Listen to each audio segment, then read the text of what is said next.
Man, Black Announce Table podcast. And right now we joined by a special guest. You know what I'm saying? If you've been on the internet, you've been seeing what's going on about the Sasha Banks going to the school and everything. WWE even posted and tweeted about it, man. We sitting right here with the man himself, the founder, the after school wrestling club.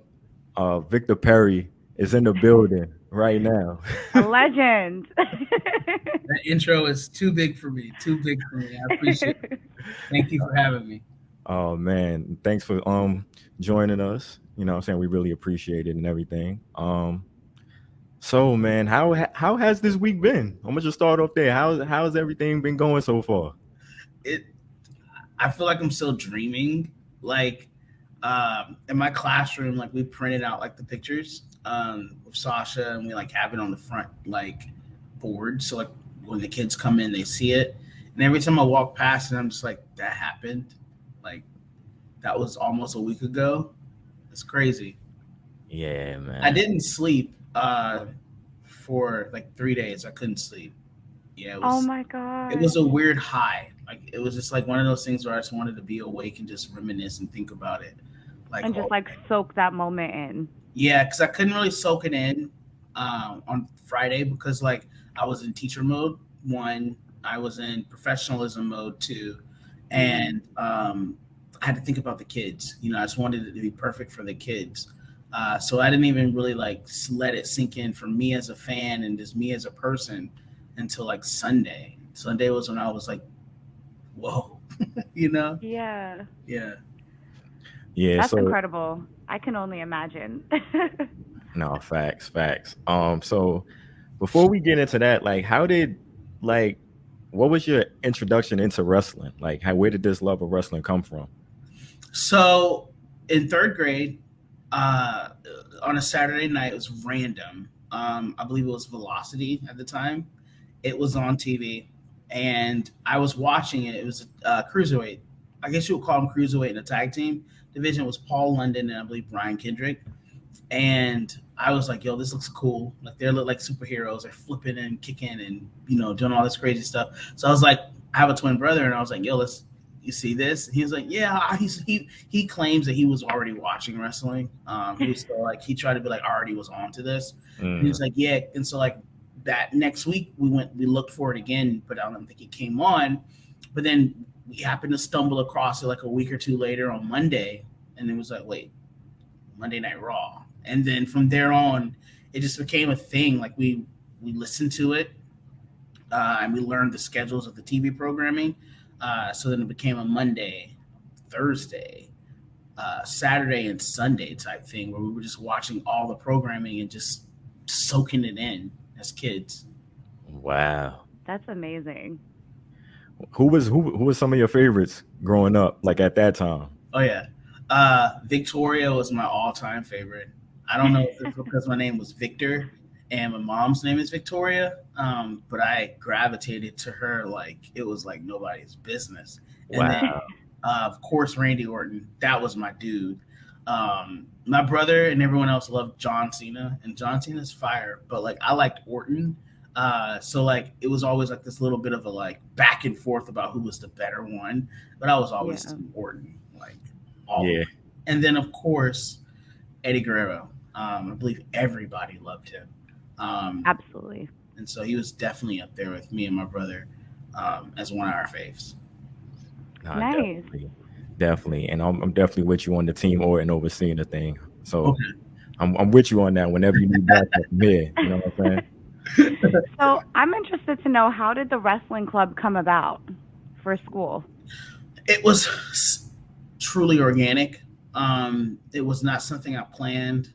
It was not something that I had in my bingo cards because well, I'm sure we'll get to it, but I was focused on other things in my career, trying to make Hmm. that happen. But one day, I randomly, it was um, like in October or whatever in 2021, I randomly saw a tweet or an Instagram post that Bianca Belair was coming to New York City and that they were doing meet and greets. And so I just said it out loud in the middle of class I was teaching. And I was like, oh, I'm going to be Bianca Belair. and one of the little boys who's actually in the picture, I can say his name now because we have permission. Garvin. He's in the picture with, like, he's in the middle. He's the one holding the blue belt with Sasha. I bought him that belt. It's a whole backstory. We'll get to that. But he was like, I like wrestling. And I was like, you do? And he was like, yeah, I like Bianca Belair. And so I was like, well, she's coming to New York City. I'm going to take you. And he was like, you are? I was like, yeah. I said, I'm going to take you to meet her. And it just so lined up that Survivor Series was that Sunday at the Barclays. I didn't pay rent. I bought tickets to go to Survivor Series. And then Priorities. right, like, it's WWE or being homeless. Which one is it? WWE. And so that next Monday, I was in line and I was waiting for Bianca, and Garvin was there, and they were like, Monday Night Raw is also here, and I didn't realize that at the time that they were still there that night in the Barclays. And they were like, we're going to give, since you guys are here, we're going to do raffle tickets, and then we'll raffle them off. So anyways, we stood in line, met Bianca, and we were getting ready to leave, and like, okay, before you guys leave, we're going to raffle off tickets. And they raffled off tickets, and we won. So then I got to take him to his first event. My first ever live event was the pay-per-view the night before at Survivor Series. So now I got to experience it again with him, his first time. It was incredible. And he came back that Tuesday and just bragged. I went to Mr. Perry, this, we did that. Like, we went and got Chipotle. Like, he went through the whole day. We went and got Chipotle. It was just crazy. Like, the kid had the best of, time. And all the other kids were like, oh, I want to do that. Like, I want to be a part of it. I like wrestling. And so then I said, well, what if I started like a club where we'll just meet like during lunch and recess? Like, would y'all be interested? And they were like, yeah. And I was like, okay, cool. 5 kids showed up. So then I was just like, y'all clearly weren't that interested. But over time, like, the word spread in the 6th grade, because I teach 6th grade, and kids just started showing up. Kids who hadn't watched it, kids who were interested, kids who hadn't even knew it existed and didn't know that there were people that looked like them. Once they started watching it, then they saw it, they were like, they were invested. And now it's to the point where I have text message, like, I have 2 phones, so like they have my work number. No way I could let them have my personal. They just blow up my personal phone. Like, my work phone, I check it when I check it. But I have a group chat dedicated just to them, and like, they will text. Oh my goodness! Like, they're like, how we tweet, they will text like all their reactions in the group chat, and it's so cute because it's like, yo, I wish I had this as a kid. I could text my teacher and we could talk about wrestling. So that's really how it started, because of him. How much has it, like, since you started it, the whole wrestling club, how much has it helped, like, the students? I've seen students turn around some behaviors. Certain kids who struggle behaviorally and academically, but most so behaviorally. I'm a teacher where I get it. Academics is not going to work for every kid. I try my best to make it work. But I feel like I can change every kid's life behaviorally and teach them character. And so I've seen kids who struggle, they behave because they want to be a part of the club. And I'm very strict. Like, you could ask any of the kids. I'm no holds bar when it comes to following directions. Like, you have to meet these expectations before we have fun. And so once they see that and they know it, they work on it because they want to be a part of this club, And I think now with having Sasha come to the school, they know I mean business. Like, I told them I will create opportunities and give them the most opportunities that I can possibly reach for them if they are a part of the club. And I think Friday solidified that for them. And they're willing to do the work, not only for that incentive, but I think they're going to realize it for themselves. It just teaches great character. That's amazing. I know everybody at the school is signing up for the club. If y'all wasn't with y'all, they lining up now. Definitely. So in terms of the school, like, have you received any pushback since you started the wrestling club, like from any parents or staff or anyone? No. And, it's funny. People ask that. And I think because there's a stigma about wrestling and how violent it is, it's nowhere near. Exactly. Like, no pushback. I've had nothing but support. it's weird in a way. Like they trust me. I think, they know my intentions. And I Mhm. think they understand it and they just support me. Like my principal never once said, "Hey, turn that off." He encourages it, and so Yeah. I think it's cool to see that. And then the support of parents. Can't tell you how many parents have reached out and like texted and called and said, "Thank you." Like my kid loves this. My kid talks about this. There was one parent uh, that I took a kid to uh, when we went to Madison Square Garden. She was like, Mhm. "My son never wants to take a shower. My kid never wants to dress up." She said, "All he did, he picked out his clothes the night before. He showered Mm. twice. Like he was like so ready for the day." She was like, Yeah. "Thank you." So like, it's Wow. one of those things where it's like, it's just a positive world. And I do think because the product has changed a lot, it's not like how it was Mhm. when we were kids, like Mhm. with the Right. blood and the violence. You cannot not want to support it. 100%. And I feel like just the things that you're introducing them to, and like you said, like you told them, like, I'm going to bring you guys these opportunities. It's obvious that, like, I can only imagine the way that they talk about you and like the impact that you're making, like, in their lives. That's, as a mom, that's incredible. Like, I want my daughter to have a teacher like you. Thank you. That means a Of lot. course. Definitely. I know they like because they want to be a part of it, you know. If they see something, then they know they have to keep their grades up, they have to be doing well and everything just to be a part of it. And Hmm. that's such a positive influence you got going on. Um, Yeah. Another thing I wanted to say, starting this club, what was the first match you guys watched? Like you sat them down, like we're gonna watch this match right here to kick things off for the whole club. What was that match? I don't remember because it was not a plan. It was not Mhm. something that I sat down. I was like, "This is going to be the club." Even when I said, "Let's start a club," Hmm. but I vividly remember earlier on the matches that I did show. Mhm. I represented my girls, Sasha and Bianca, WrestleMania. Mhm. They loved that. Um, Carmelo Hayes, I'm his biggest fan. I definitely showed like his winning moment of the breakout tournament. Uh, Fire. and John Cena and Roman Reigns SummerSlam. Those Mm. are the three that I remember early on, like showing before I sat down and like started creating like a curriculum. Those were the three that I just know I showed off the bat, and it was for my reasons. I wanted to show them like these are my favorite people. Um, Look at them be great, and majority of them are black, like representation. Right? Exactly. Exactly. So, back in March, when Sasha, caught wind of the wrestling club and found out about it, um, like, what, how did this come about? Did you reach out? Like, how did you guys organize this? Like, how'd you make it Okay, happen? so I'll never forget the day I tweeted the video out, and then I went back to teaching. Did not. I saw that my phone was lighting up, and I didn't really check it, And then when I finished that period, I started checking. I was like, "Holy crap, this thing went viral! Like what?"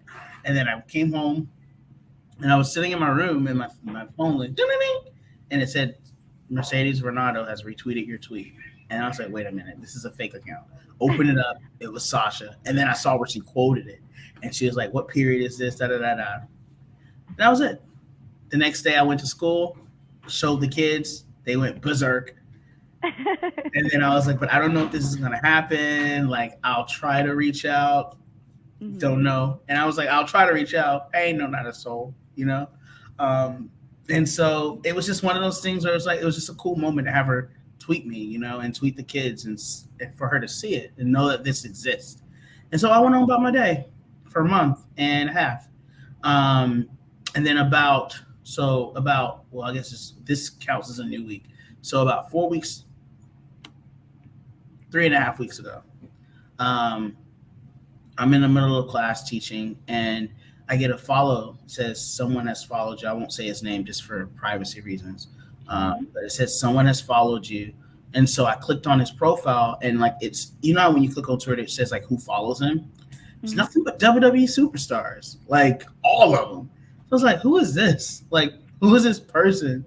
And then it said new message request, and he had messaged me, and he said, "Hey, such and such, I'm from WWE. I saw your video, blah blah blah blah blah. I want to know what the schedule's like. We want to bring Sasha Banks to the school." And so I was just like, "Whoa, like what?" And so I emailed him quickly, and then we spoke, and then we got on some meetings with him and the team, and then my school jumped in with some meetings, and then they told us that Sasha wanted this. This is something that she really wanted to do. It was her idea, and that it touched her, and that they like when WrestleMania had happened when she tweeted us, like it was that time period, but she did not forget. Like she did not forget all that time, and I thought that was just so beautiful. I'm like, yo, like you're a star. You have like a schedule. You have things you got to attend to, but for you to remember that was dope. And so that's how it happened. Wow, man! Big shouts out to Sasha for that. Definitely. That's incredible. Like and the power of the internet. Wow. Yeah. I was telling my kids, the internet makes the world so small. Seriously. I have this video. This is a video you had posted on Twitter. I want to play it, and then I want you to kind of explain what's happening and how did you feel about this video. I was always afraid of the camera when I first started. When I saw that red light, I was go, oh my God, I'm so shy. I'm too scared to speak. I'm just so nervous. But it's so much fun being a superhero, a superstar. You get to be larger than life. But practice now. Practice in front of this camera. Practice in front of your cell phone. Practice in front of your peers. They'll let you know. Don't be afraid, because one day I want to see you in the WWE. Okay?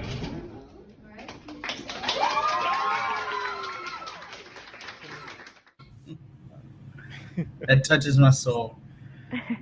I wish I could go back to being a 9-year-old and have my favorite wrestler come to my school and tell me those words. It makes me emotional thinking about it. You know, it's just like, dang, like your life is set, you know? And that little girl, she's transformed since that day. She's still shy. And that's something that I'm working on her with. But something's been lit, and you can feel it. There's a fire inside of that little girl, and I told her mom, I was like, I will quit this job and be her manager if she's like, I will go to school and figure out how to be a wrestling manager. And so like I'm actively working and searching for local schools, local people who can like reach out and help her. She's only 11, and I think the age is 16 before you can like really start. But I told her, if you're serious, because I can't want it more than you do.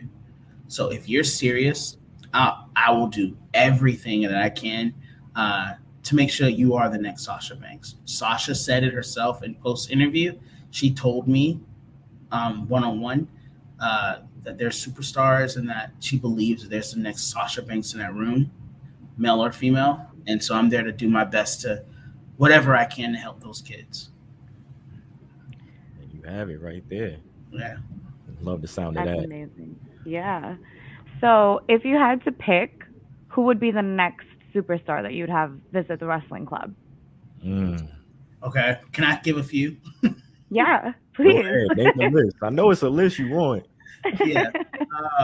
Carmelo Hayes, because that's my dude. Like the kids love him. Ricochet, the kids love him. Roman Reigns, the kids love him. Becky Lynch. Invite me. Yeah. Oh, for Roman? Yeah, you gotta For Roman. Yeah. Becky Lynch, Randy Orton, and you know who else? The EST. Of course. Yeah, y'all gonna have to invite me for that one. Gotta have Bianca. Bianca's Yeah, invite me to that one too. Bianca's number one on their list. They love her. And she did a promo video for the kids when I met her. So, like, I wonder if she remembers. But they really love Bianca. Like, they love her. They like, can Bianca come next? And I'm like, I don't know. They probably look at you like, listen, like we could just ask him for anything and he makes Right, it and I'll just happen, provide okay? it. Like I'm like, Word, word. Um, so aside being a teacher, wrestling fan, and all the things you got going on, you're also a singer, songwriter as well. When did you begin making music? uh, 2013 was when I first started. But I would say 2020 is when like I took it seriously. I took like those 7 years between was just me figuring Mm. out sound, figuring out what I want to write about, figuring out my audience. But 2020, when the pandemic happened and I could just stop and just think about what I wanted, what made me happy, it was music. And so then I just busted my behind on it, uh, watched video tutorials and listened to songs and dissected it, figuring out, well, why this song tells a story this way. How can I tell a story in my own way? And I grew my platform like crazy. Went from 50,000 monthly listeners to a million. Went from 100,000 plays to almost 50 million on Spotify. Like, it's just been a grind, just figuring out what works best for me and being okay with it. Because I grew up in church. My parents are musicians, so like I grew up with gospel music, and I grew up being told you should sing and write and do things this way, and so that created a lot of doubt. But I don't sound like every black guy, I have an androgynous voice when I sing, so like that used to make me angry.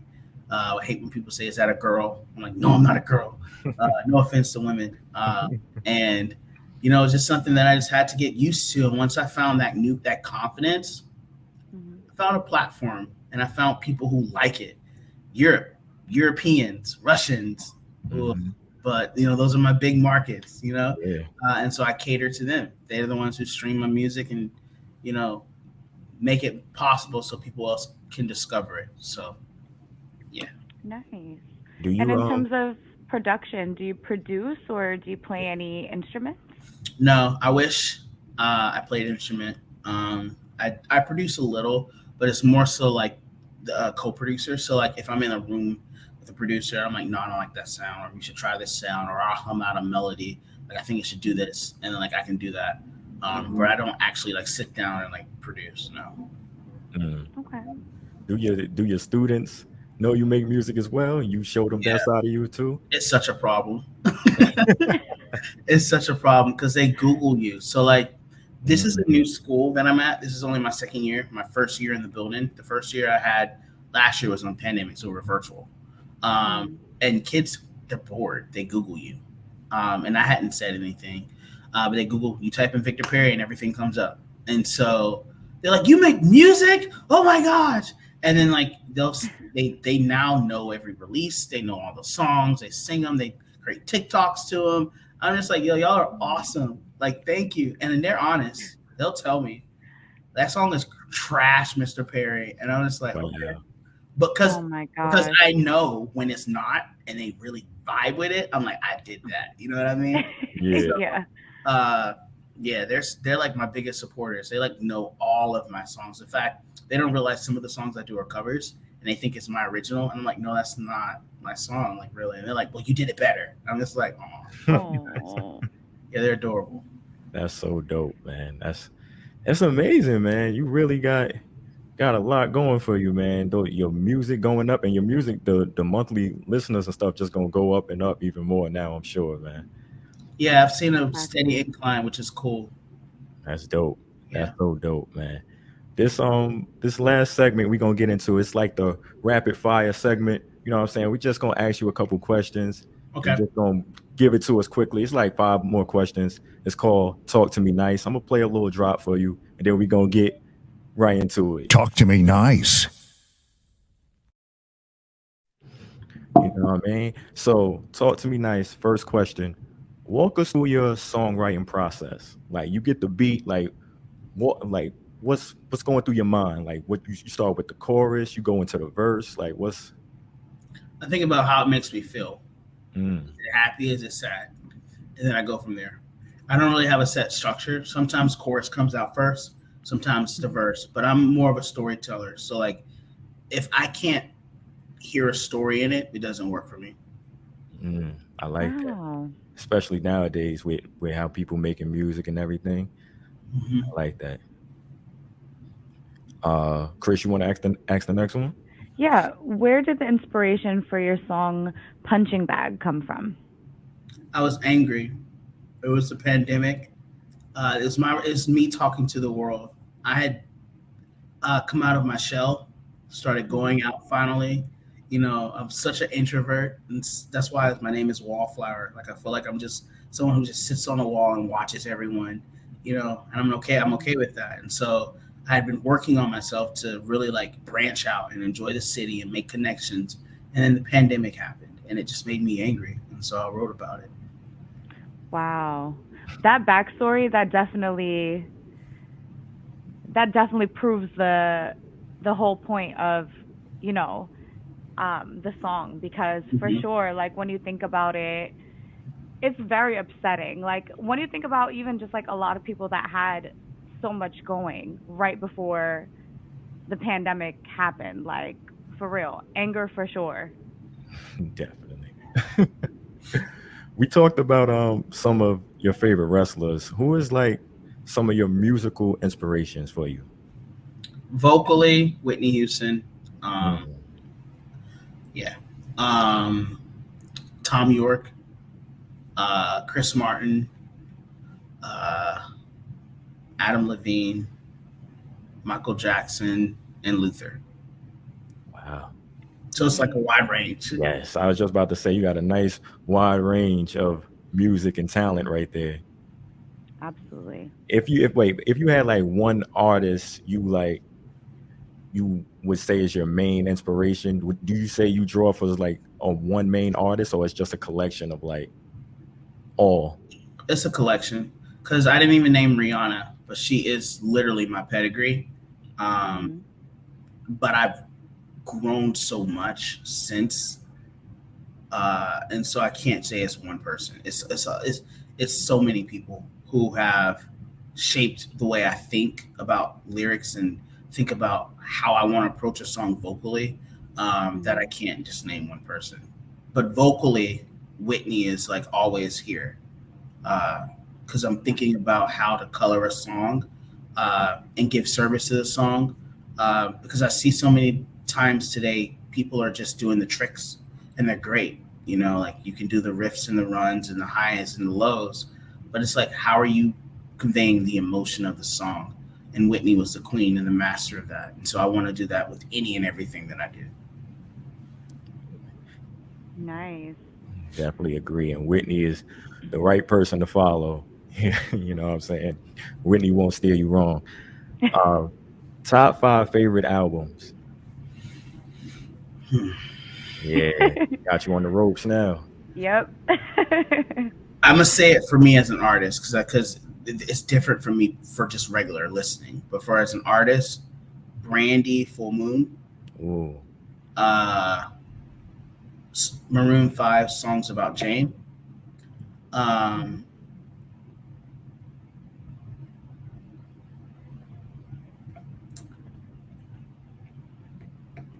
Whitney Houston, The Bodyguard.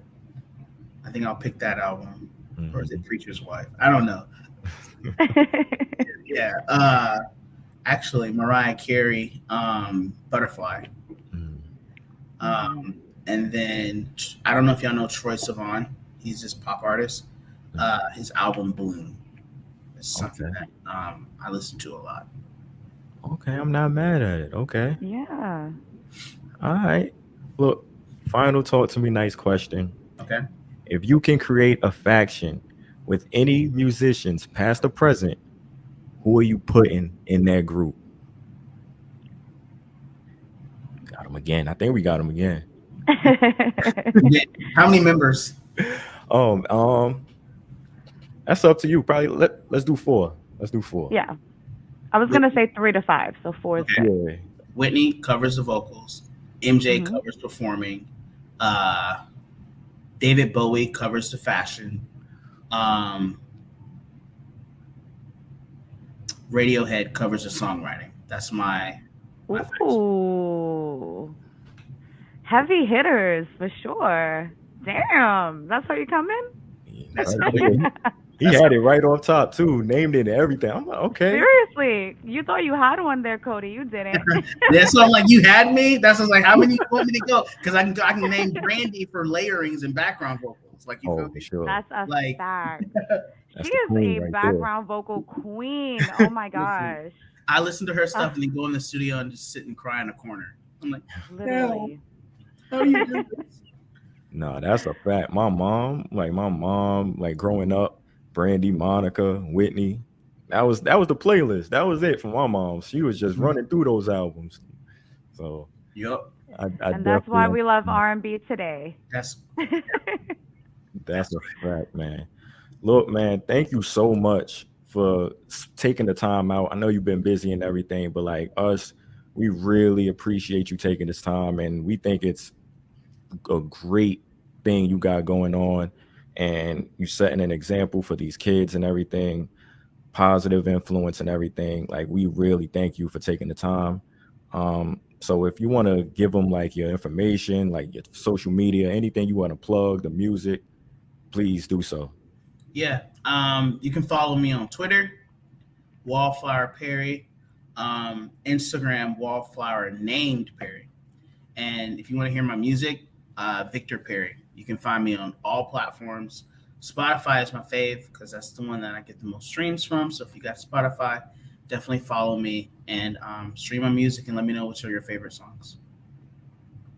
Dope, Thank man. you Yeah. so much again. Thank You're you. such a great person. Like, honestly, I wish you all the best. Thank I you. can't wait to, see you blow up and continue, making such an impact in these kids' lives. It's incredible. Like, you're a gem. So, I appreciate seriously, it. thank you so much. Thank you.